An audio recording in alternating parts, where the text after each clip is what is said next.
E terminou agora há pouco o jogo entre Santos e União Cacoalense de Rondônia. E o Santos venceu por 2-1. É a segunda vitória do Santos na Copinha. Lembrando que na estreia o Santos venceu o Real Brasília por 3-0. E desta vez não foi diferente.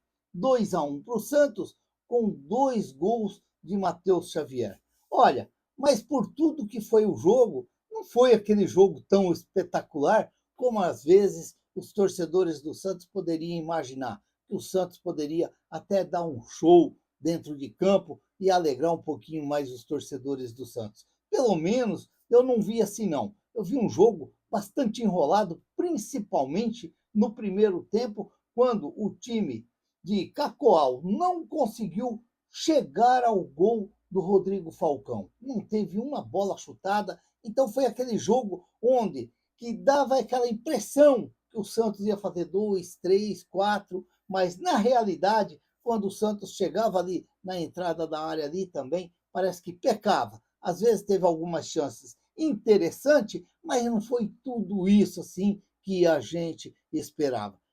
Eu imaginava que o Santos ia fazer um jogo assim melhor do que fez ainda contra o Real Brasília. Mas para mim foi um jogo ainda talvez, não sei, talvez igual ou talvez mais abaixo ainda do que foi o jogo contra o Real Brasília. Aos 36 minutos, foi a grande chance mesmo assim do Santos, porque saiu o gol do Santos, depois de uma linda jogada do Nadson com o JP Sherman, que cruzou, saiu o escanteio, batido o escanteio, a bola sobrou ali na área ali, e o Matheus Xavier já caindo, deu aquela puxadinha para o gol e acabou fazendo o primeiro gol do Santos. Aos 41 do primeiro tempo, o Rafael Freitas perdeu um gol feito, praticamente ele o gol livre, e acabou pegando mal na bola e a bola acabou subindo por cima do travessão. Depois, aos 45 segundos do segundo tempo, o olha, para mim, foi o Rafael Gonzaga. Para mim, foi o Rafa Gonzaga que deu aquela cacetada na trave. Os caras na televisão, o Robert, o pessoal lá da Gazeta TV, estavam falando que foi o Profeta. Para mim, foi o Rafa Gonzaga, que fez um bom jogo. Que fez um bom jogo.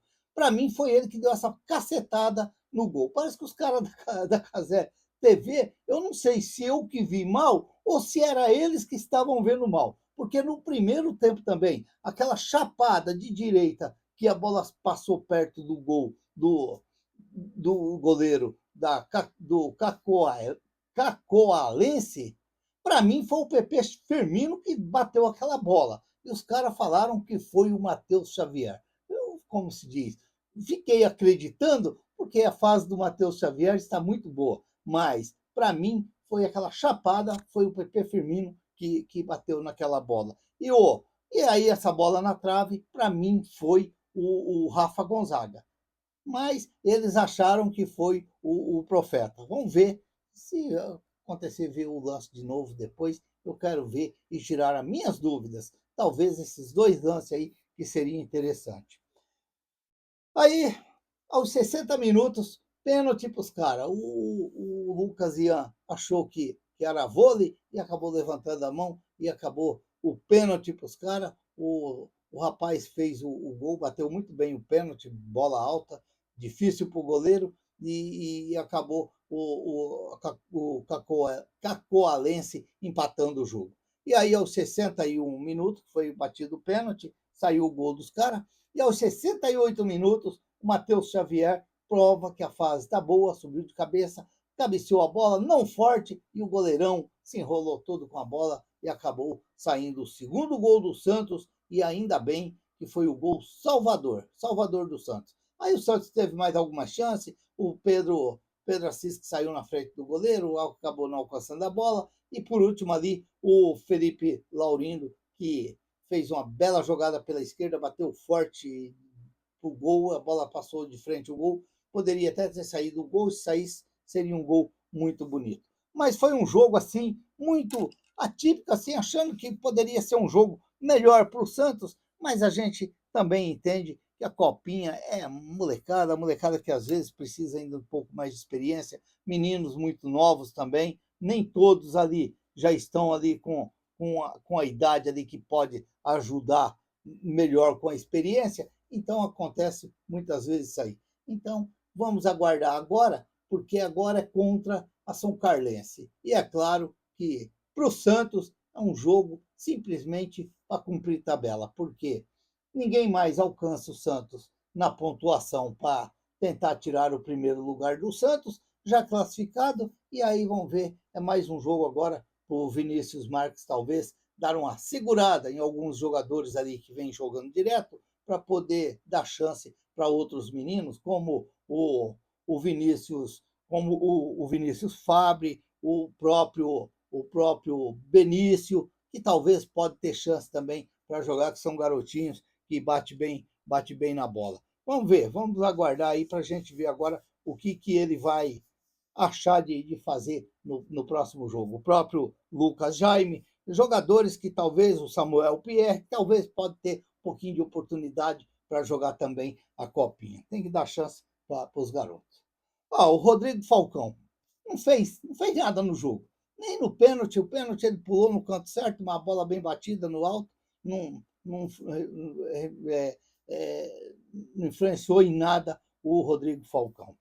O JP Sherman fez um bom jogo, gostei do JP Sherman, o João Ananias e o João Alencar, aqueles dois jogadores ali que a gente já mais ou menos já sabe o jeito que eles jogam, dois bons jogadores, talvez ganhando experiência aí para frente pode ajudar muito o Santos. E o Rafa Gonzaga, que entrou no lugar do Vinícius Lira, que eu gostei do Rafa Gonzaga, é um bom jogador, um bom lateral esquerdo, é um jogador que provavelmente vai amadurecer mais, e aquela história, já estão dizendo que o Souza estão esperando só a Jamanta encostar com dinheiro para levar o Souza, provavelmente o Rafa Gonzaga vai ganhar mais espaço aí no sub-20 do Santos. O Gustavo Henrique foi indiscreto no primeiro tempo, o Pepe Firmino, a mesma coisa, foi ali, para mim foi ele que bateu aquela chapada lá, os caras achou que era o Matheus Xavier, o Lucas Ian, que fez um jogo discreto. Às vezes aí é o problema. Tem que saber se o Lucas Ian no Santos não é envolvido com o Cauã Basile. Esse aí é um dos grandes problemas que talvez o Santos pode ter. Você tem o Cauã Basile, mas você também tem que ter o Lucas Ian. Mas vamos ver, vamos aguardar e esperar aí, porque eu acredito que deve dar chance. Jogou o Bernardo no outro jogo e hoje jogou o Lucas Ian. É meio um negócio meio assim estranho, porque por tudo que aconteceu com o Cauã Basile essa semana.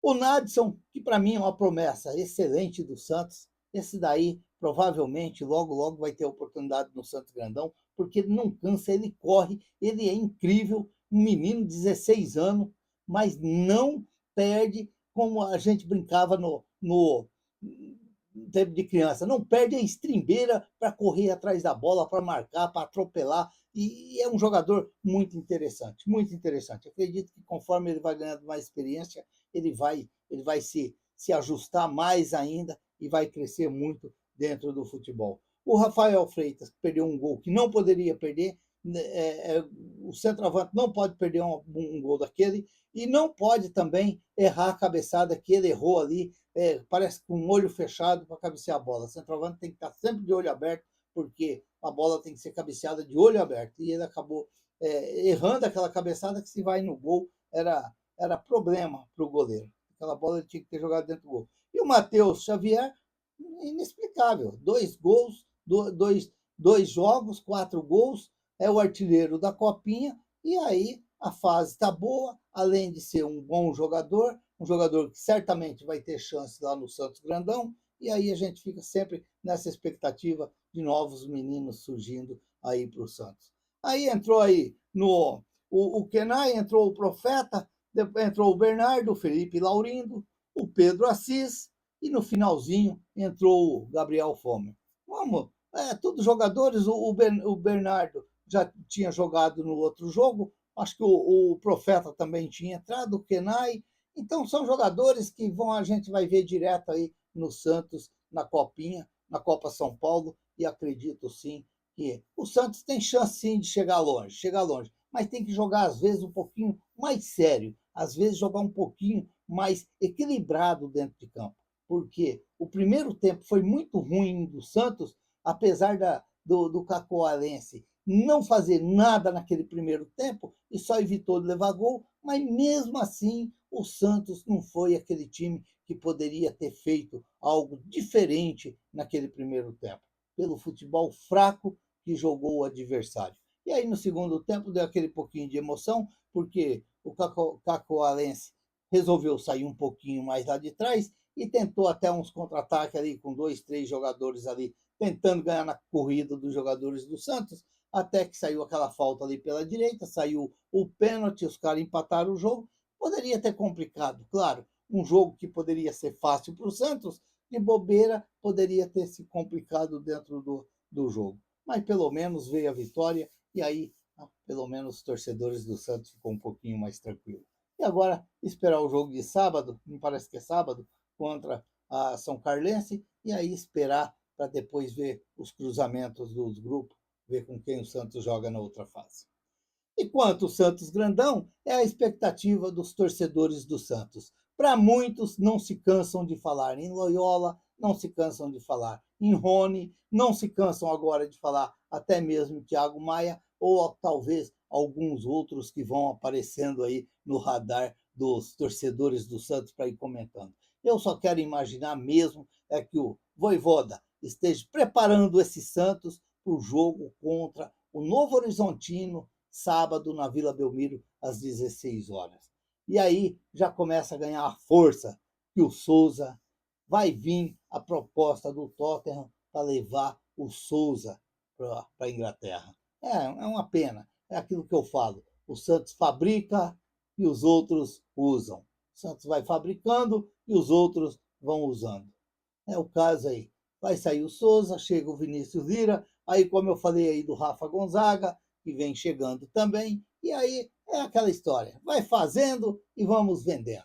Vai fazendo e vamos vendendo. É uma pena porque você já imaginou se todo ano você capricha ali 3, 4 jogadores, já que é para vender, vender mesmo, você caprichar 3, 4 jogadores sendo vendidos e vindo essas carretinhas de dólar, de euros para o Santos, era uma maravilha, era uma maravilha. Mas às vezes o Santos acaba investindo mal o dinheiro dos meninos, eles pegam o dinheiro dos meninos e vendem, e aí ficam contratando talvez canelinhas de pardal que não vai refrescar, não vai virar nada no Santos, não vai jogar, não vai dar dinheiro para o Santos, e muitos ainda tiram o dinheiro do Santos. E muitos ainda põem o Santos na justiça para poder ganhar mais. Então, culpa do próprio Santos, que às vezes não sabe usar aquilo de bom que tem. Vamos aguardar aí agora e esperar para ver, provavelmente, esse Santos já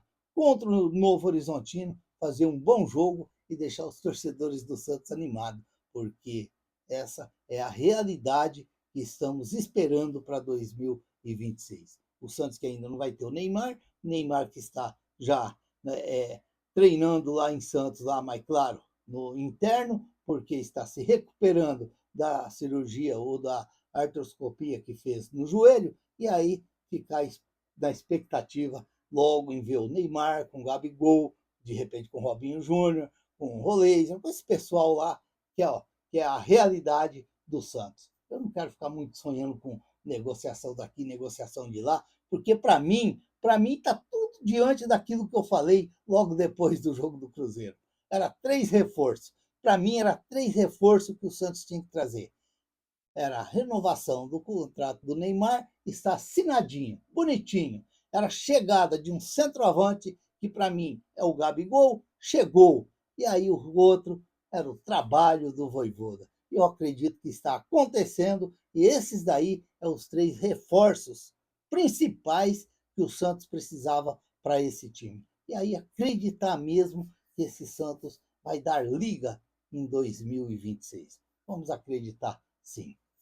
Se inscreva no canal, deixa seu like, faça seus comentários, ative o sininho para receber as notificações.